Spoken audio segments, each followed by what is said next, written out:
Another American city reverses course. Hey everybody, Scott Walters, buckle up, strap in. We got a hard-hitting pull, no punches, no sugarcoating it, no rainbows, no sunshine. I'm just going to give it to you and give it to you straight. We got a good one to unpackage. Today, another American city reversing course. But wait, I thought this time was different. My real estate agent told me, no crash risk here. It's insane, this stuff that we get to navigate through, isn't it? Insane. I talk to real estate agents almost daily all over the nation, and it's so entertaining for me because I, of course, have to bite my tongue as I talk to them. And I go, okay, your area is different. Okay, I get it. Look outside your own backyard. Start looking at, if you're an agent, I don't care where you're at, start looking at what's going on nationally, not just in my area. That's the challenge I think you guys are having with your agents. Is there just, my local market? Well, guess what? The fuse has been lit. This thing will migrate all around. So I've been showing you properties that are in trouble. Today is going to be no exception to that. And the only thing different in this bubble, friends, like I've said since day one, bigger bubble, bigger blowback. This time is potentially worse. Some areas might escape some of the blowback, but I don't think anybody's going to escape all the blowback. Everybody gets touched if, in fact, we get into a deep cycle recession. And here's the challenge. We're just getting started. Exiting a crisis, entering a recession. So we've got some serious things going on, don't we? We are one news event away from a race to the bottom. Throw the playbook out the window. The data won't save you. This will come down to experience over data. It'll come down to experience over book smarts. It'll come down to experience. Booms and busts. It doesn't take a rocket scientist to figure this one out. We've always had them. So anytime the market exhibits a bubble behavior, there's going to be crash risk. Spoiler alert. If you're an agent, I was just talking to one today, I don't think this time's going to be like 2008. And they're in Phoenix. Wow. If there's ever a place that's going to be like 2008, Vegas, Phoenix, you guys are right there knocking at the door. That's why it's my job to protect you guys. Let's go shopping. Let's kick the tires. Let's shake the trees. Let's maybe even throw an offer and offend a seller or two, because that's what it's going to take right now, because most of them have euphoric recall and some cheerleading agent in their ear, apparently. But the realities are there's no sugarcoat in this one anymore. Today we're going to travel to a part of the country that got euphoric in this bubble. A lot of new areas decided to join the party in this bubble due to migration.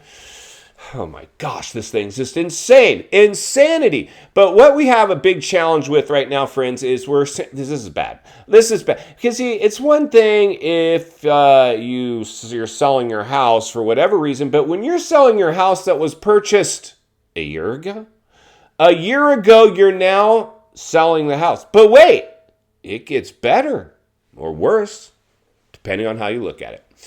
Our seller's not only selling their house less than a year or about a year after buying it, they're taking a haircut. A big, hefty haircut, and it gets better or worse again. In fact, to drive our point home, let's jump over, courtesy of one of you, a subscriber. If you're new, please subscribe right away. Never been a more important time in history to get centered and surrounded with like-minded people. Iron will sharpen iron. We're going to sharpen some iron today. Subscriber sent this one in. They're like, check this one out. Get a lot of those. And this is a challenge. This is a challenge because, like I said, Tennessee went euphoric, and now they're reversing course. And if you don't think your city's capable of doing the same, you might want to buckle up and strap in, because I believe many cities, I already know many cities are experiencing the same thing, but we're going to continue to see them stack up. But today, to drive our point home and entertain you guys just a little bit, let's jump over to a local listing, maybe even blow it apart a little bit. Then we'll meet back here, wrap this one up. Let's get started.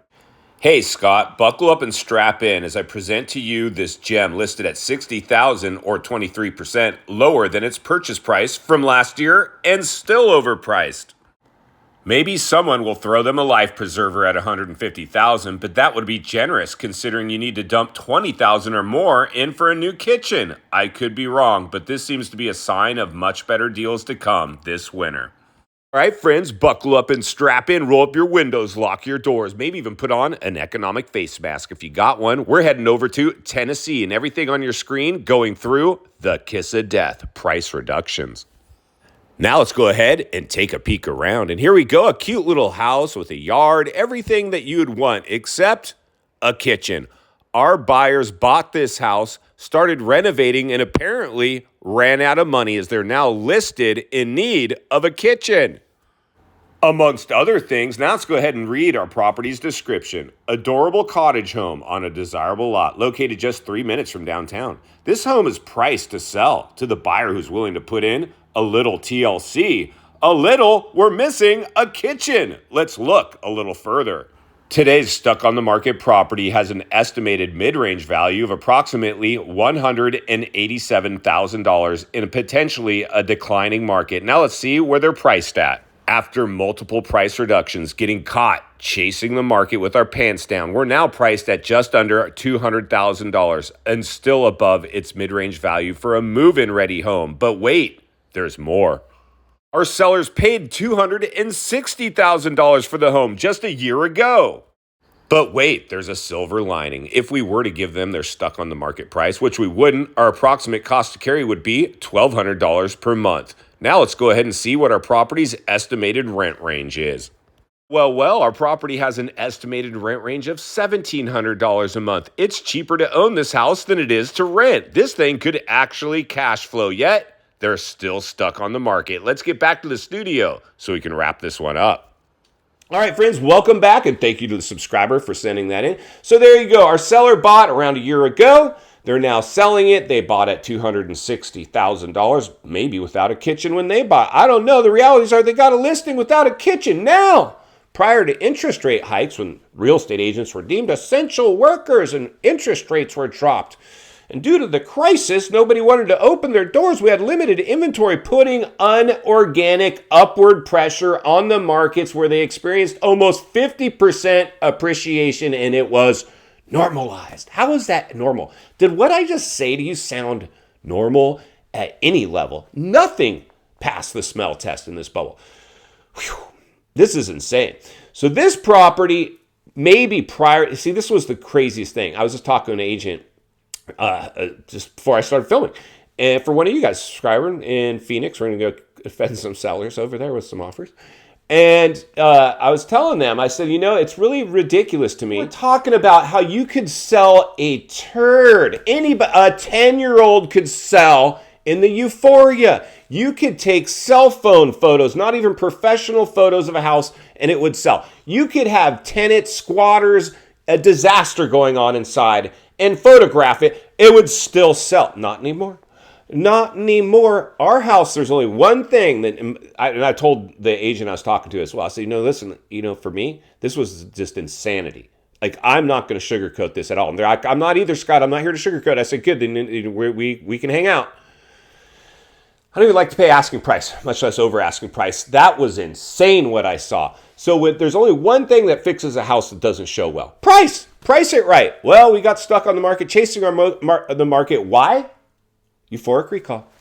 Many sellers have euphoric recall, and they're being shocked back down to reality. Many of them will have sellers and buyer's remorse. You're going to wish, I've talked to many of you, they're like, oh my God, Scott, thank you getting me sold when you did. Because my house is now, that property that I sold at the height is dropping like a rock.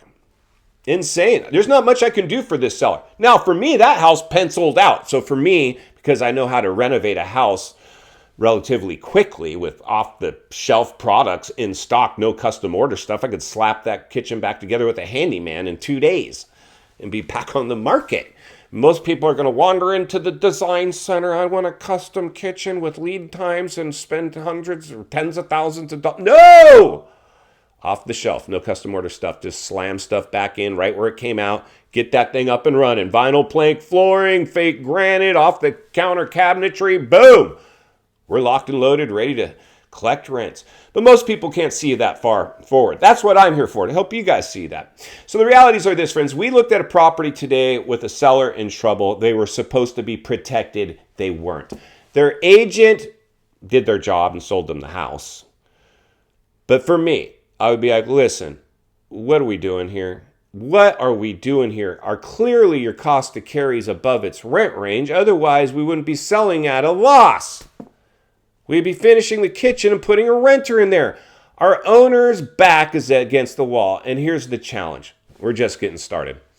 This is going to be millions and millions of bubble buyers. I warned about this. 10 million people bought in the height of the bubble. The second interest rates got risen, they were on borrowed time. The dominoes now are clearly starting to fall. We looked at proof positive today.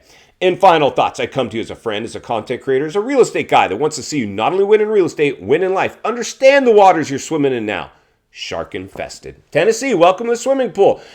You're not alone. I could pick apart the whole nation. This thing is unwinding itself, my friends. It's now being smart, forward-thinking, critical thinking, navigating through this thing. In the meantime, I'll be here to blow the lid off it every step of the way because it's not only what we need, it's in fact what we deserve. Appreciate the content. I want to humbly ask you to give the video a like, subscribe to the channel, leave a comment below. I'd love to hear from you. Social media links in the description of this video if you'd like to follow me there, along with links to channels I've appeared on I think you might enjoy. If you need help buying or selling real estate here in America, I have the biggest network of top-rated agents in the nation ready to assist you. It'd be our honor and our privilege to do so. Email in the description for you as well, or simply reach out to ScottWaltersRealestate@gmail.com. We'll find you there. Also, if you're watching from your television set today and you enjoyed this video, gonna love the next video. And there's an easy subscribe icon for your convenience.